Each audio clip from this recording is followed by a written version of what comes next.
Every time a limited stock ship sale comes around in Star Citizen, the same thing happens. Thousands of players show up, refresh like crazy, race through checkout, and watch ships disappear in seconds. And every time it happens, the same question comes back. Is this still a good system? Or is it time for CIG to move on from it? What's up, everybody? I'm Callsign Timbo, and this is the very first episode of A Citizen's View, a series where I look at Star Citizen from the point of view of the average player. Not as a developer, not as a whale, not as somebody trying to farm outrage, just as someone in the community who loves the project and wants to talk honestly about where it's doing well, where it's missing the mark, and where it may need to change. This series is also going to grow beyond just my own perspective. In future episodes, I plan to cover more topics across Star Citizen, bring in other players and content creators, and feature interviews and discussion segments so we can look at these issues from different sides of the community.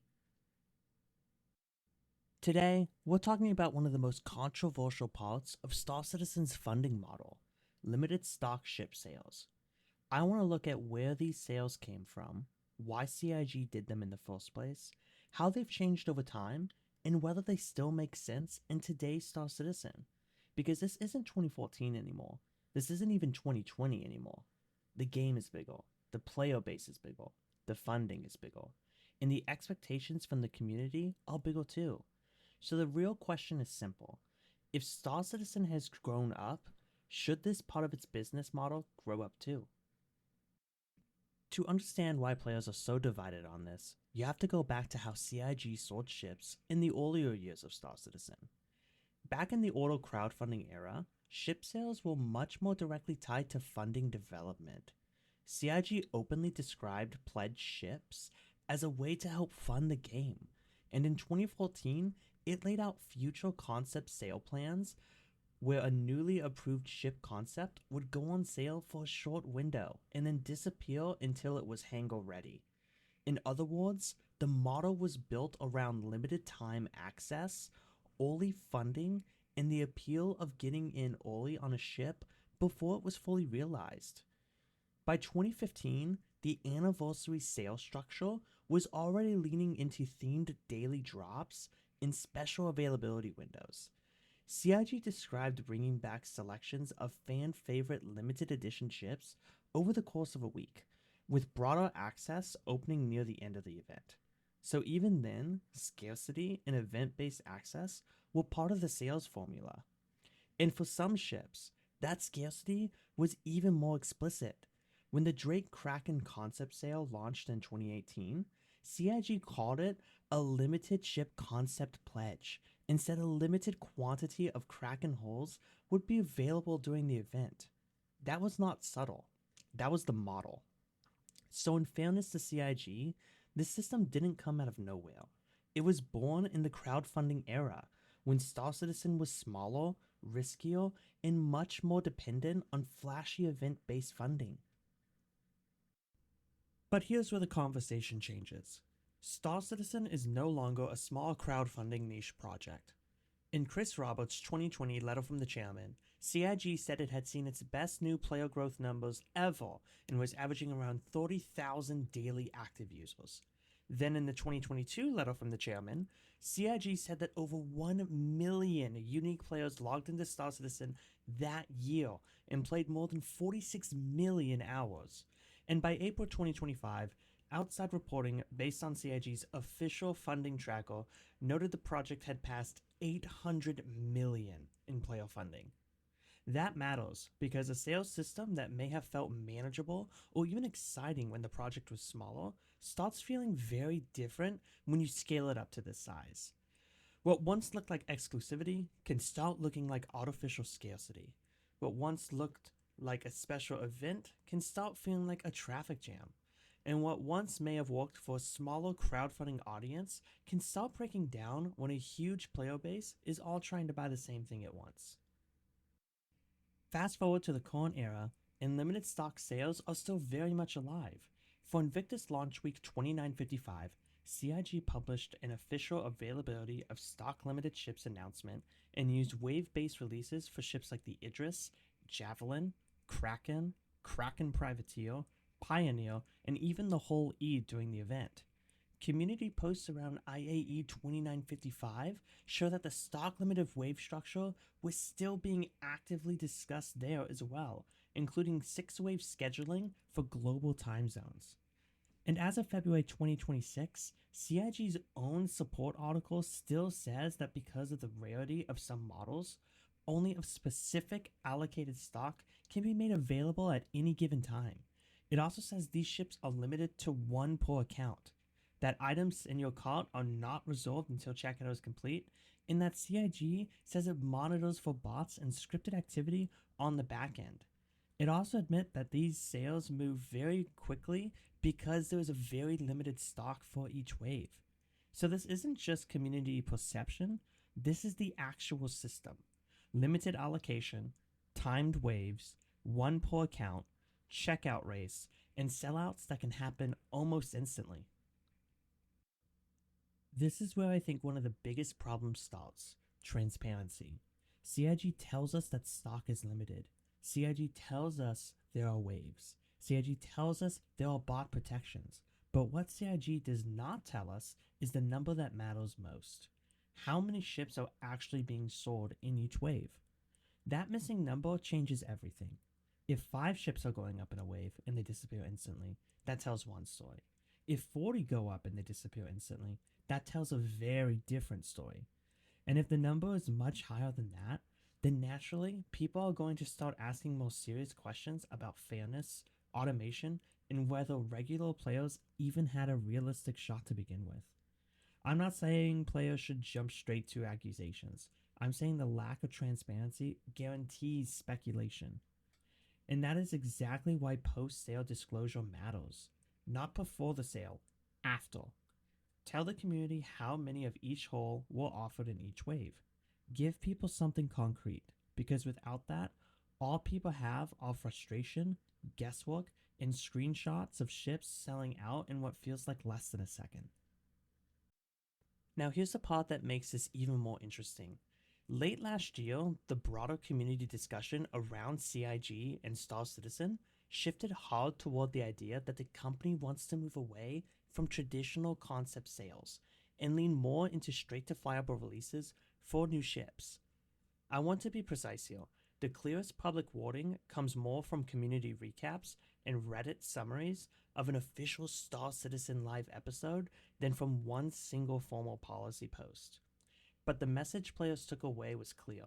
The old sell the promise now, deliver it way later model appears to be getting phased down, with the long teased battlecruiser treated as the major exception. And honestly, a lot of players welcomed that. Not because people suddenly hated ships, but because players are tired of buying JPEGs and waiting years for delivery. The reaction wasn't just about money, it was about confidence. A flyable ship feels real. A concept feels like a promise. And here's the really important part: publicly available tracking suggests CIG's funding did not collapse when it moved in that direction. That does not prove direct cause and effect, but it does suggest CIG may not need old school scarcity and concept pressure as much as some people assume.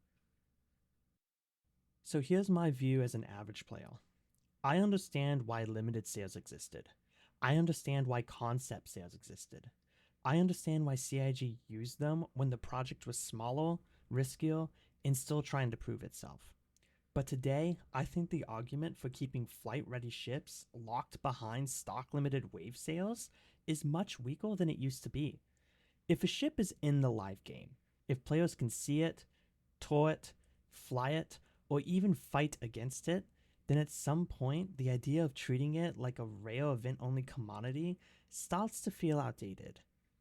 Not because rarity is evil, not because CIG shouldn't make money, but because a modern sales model should reward interest, not just reaction speed. It should reward players who want to support the project, not players who happen to win a refresh button lottery. And above all, it should be transparent enough that the community can tell the difference between true scarcity and manufactured scarcity. And this is where that comes into place: the gray market. Because when official access becomes extremely limited, fast, and frustrating, some players start looking outside official channels. That's not just a community rumor either. The reality is that when scarcity exists and demand stays high, those ships stop being just desirable in game items and start becoming resale opportunities. And that creates a bad incentive structure. Scalpers can target stock limited ships, secure them through the official sale, and then flip them through unofficial means for profit. And in some cases, because gifting is restricted, cash only, one time, and permanently locked once the receiving account accepts it, buyers can end up in an even worse situation instead of buying a ship cleanly. They may be pushed towards buying an entire second account just to gain access to that item. And here's the bigger concern: some of the people taking advantage of these sales may not even be real players in the sense most of us think of. They may not care about Star Citizen as a game, the community, or the long term project. They may simply care that a profitable resale market exists. I cannot prove that every fast purchase is a bot or a scalper, and I'm not going to pretend otherwise. But when scarcity and resale value exist side by side, it creates a strong incentive for bad actors to treat these events like a business opportunity instead of a game sale. And that hurts players in a lot of ways. First, it adds risk. You're no longer buying through CIG. You're trusting unofficial sellers, unofficial listings, and sometimes access to an entire account that is still governed by CIG's account rules. Second, it hurts the community. Instead of rewarding real backers who show up during the event and want to support the game directly, the system can end up rewarding whoever is fastest, whoever is most automated, and whoever is best positioned to resell access afterwards. And third, it hurts CIG too, because every time a player gives up on the official store and turns to the gray market, trust in the official sales process gets weaker. It creates the impression that the cleanest path to getting certain ships is not through CIG, but around CIG. Even if CIG still gets the original purchase once, the long term effect is still bad. More resentment, more speculation, more pressure on customer trust, and more value drifting into unofficial resale behavior instead of staying tied to a healthy official storefront. This is why I think this issue is bigger than missing out on one ship. Limited stock wave sales do not just create frustration, they create an ecosystem around scarcity that pushes players towards riskier behavior, less transparency, and less confidence in the official process. And as long as that profitable aftermarket exists, this problem is going to keep coming back. If CIG wants to keep some sense of exclusivity, there are better ways to handle this. A real queue system, a reservation window, post sale transparency on stock counts, stronger visible anti bot measures like CAPTCHAs, a better purchase flow for high demand items, and maybe most importantly, stop using wave based scarcity for ships that are already flyable and already part of the live game experience. Because at this point, I don't think the question is whether the current system creates stress. It obviously does. The question is whether that stress is still justified. And I don't think it is. If CIG wants to reduce gray market pressure, reduce scalping incentives, and rebuild trust in these sales, the answer is not more mystery. It is more transparency, more fairness, and more direct access through official channels. Because players should not feel like they need a second account, an unofficial seller, or a miracle refresh to buy a ship from the company that made the game. So at the end of the day, this really comes down to one question. Is this system still serving the community and the game well? Or is it just something Star Citizen has kept doing because it's the way it has always been done? I think this is a conversation worth having, because this is not just about one ship, one sale, or one frustrated player missing out during an event. It is about whether a system built for an older version of Star Citizen still makes sense for the game that exists today. The project is bigger, the community is bigger, the stakes are bigger, and I think the expectations for fairness and transparency should be bigger too. So now I want to hear from all of you. Do you think limited stock ship sales still have a place in Star Citizen? Should CIG keep them, change them, or move away from them entirely? Let me know what you think, because this is exactly the kind of conversation the community should have. If you made it this far, let me know what you think down in the comments. And if you've never tried Star Citizen before, this is actually a great time to start paying attention, especially around big events like Invictus and Free Fly periods. If you decide to jump in, using my referral code when you create your RSI account gets you 50,000 UEC to help kickstart your time in the Verse. And during certain events, there can also be extra referral rewards on top of that. So if you want to support the channel and get a little bonus for yourself, check the link in the description, use my code, and I'll see you in the Verse. This has been a Citizen's View. Fly safe.